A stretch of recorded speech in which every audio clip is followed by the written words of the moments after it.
Hi, I'm Kathy Estabrook, a member of the Leadership Recruitment Committee, and today I have with me James Schaal, Executive Council candidate. Hi, Well, thank James. you. It's lovely to see you. We're going to start with question number one. How do you plan to encourage and solicit club members to volunteer to serve the club at any and all levels? Of course. Yeah, so I think volunteerism is important. Obviously, we are a volunteer driven club. So, first things first, you want to make sure that, it looks as if we're having fun. We need to be having fun. People aren't going to want to volunteer their free time away if they're not enjoying what they're doing and they don't feel like they're making an impact. So, it's important to show how, we're using our set skills that maybe we use in our personal lives and benefit the club that way, and maybe they'll see that and they'll say, hey, there's something that I've done in my personal life that I would love to give the club. And I think giving it that positive step forward is really important, and that's how you get more volunteers on board. All right, thank you. Of course. Question two. Developing a comprehensive training program has been one of the topics repeatedly discussed at the annual strategy meeting and included in the club's strategic plan. How would you establish and promote a training program and schedule the training of incoming officers at all club levels, local, region, and international? Perfect. So I feel that one thing that we really need to establish is a leadership training program, something where those that are in the shining light really see and understand what it means to be a leader. It's not all about me, me, me. It's about how can we help the member at the end of the day. So I really think that is something that we need to work on and focus on. I'm sure there are leadership outside sources that would love to come in and help us and guide us. But other than that, that's really something that I feel is needs to be given across all boards. I think once you develop really good leaders, the club kind of follows. All right, thank you. Of course. Question three. What are your ideas for member recruitment and retention? Of course. So, member recruitment, I would love to see some younger members. Obviously, I'm very young. I would really love to see the 30 and 40-year-olds of the world join and just see how much fun we are having. I think once we can get them in the door and or see that, it's not just a retirement club, it is, a club of all ages and all levels, and really just showing all the positivity that and the good things that they might see with being a member. And it might be just as small as courtesy parking and the benefit that way, or it might be talking with other like-minded individuals, other like-minded Airstreamers. I've really seen positive growth within the younger generation, within the Vintage Airstream Club, because I'm currently the president of the Vintage Airstream Club. So really, seeing that positivity on that level, I'd love to try and use some of the same tactics and techniques I've been using on the vintage level, on a bigger board like the EC. All right, thank you. Of course. Question four.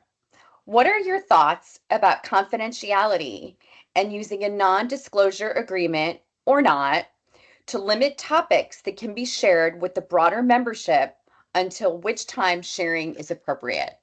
Of course.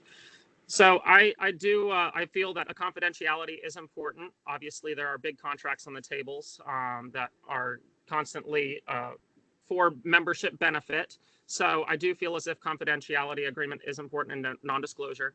But at the same time, I also would like to I'd like to kind of know where the fine line is and or talk with the other candidates and or members of the board. That way we can say, okay, let's release all of this information, all the fun and exciting things that we're working on, and not wait until the very end deadline to have to put it out into the world. If we can give just little snippets, not all the fine details that would make or break a contract, but let them know that we are working and we're working on fun and exciting membership benefits for them.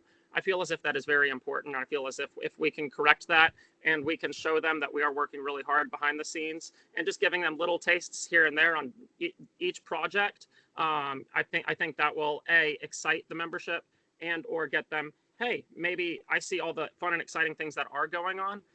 this is how I can help, and maybe we'll get more volunteers that way, kind of showing a little bit of behind the scenes. All right. Question 5. How would you promote communication, harmony, and relationship building between the region officers and executive council members for the betterment of the club? Of course.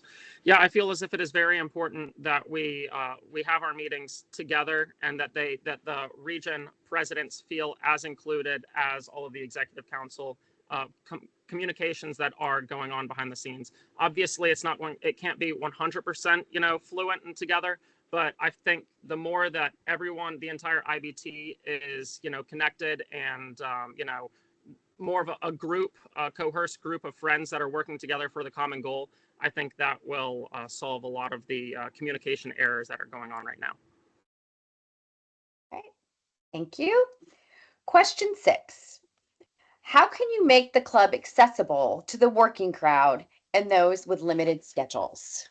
Of course. So I myself work pretty much a full-time job, but I myself am able to schedule time around important functions that are required within leadership positions of the club. I kind of control my entire schedule, but I do understand that there is a complete working class that's not able to do that, and I'm very fortunate to be able to do it at my age.